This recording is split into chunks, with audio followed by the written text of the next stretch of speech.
Vous posiez la question, François Asselineau, est-ce que l'Europe est entrée en décadence?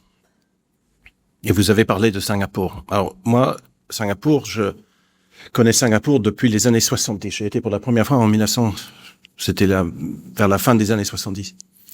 J'y étais en famille avec mes parents.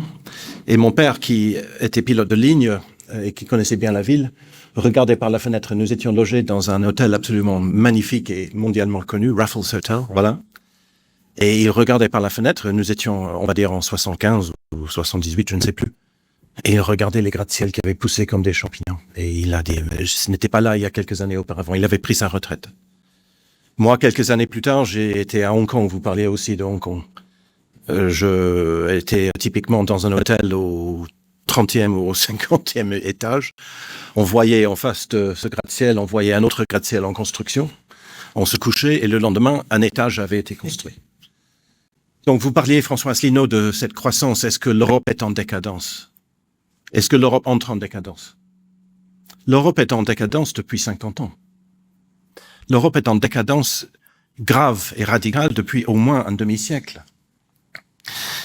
Alors je parle sous le contrôle d'illustres économistes, non, je sais bien que vous appelez Philippe, non, j'allais dire d'illustres économistes à côté de moi. En 1990, puisque François Asselineau, vous avez évoqué l'Asie et les pays en croissance, la Chine représentait 3,1% du PIB mondial par parité de pouvoir d'achat. 3,1%. La Chine aujourd'hui représente 18%, de 3 à 18. De 90 à 2025. De 90 à 2000, là j'ai les chiffres de 23, oui. Donc une croissance de 15%.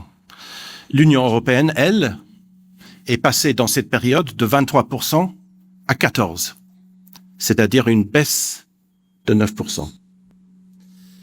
Je pense que les économistes sont d'accord que la croissance de la Chine est incomparable, mais cette croissance, elle concerne toute l'Asie d'Extrême-Orient.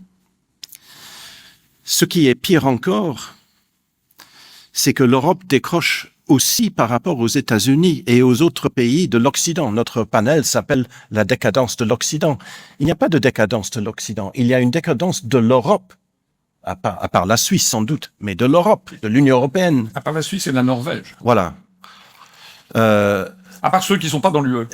J'ai une courbe. Si vous mettez une courbe du PIB par habitant, vous mettez la zone euro et les États-Unis depuis la création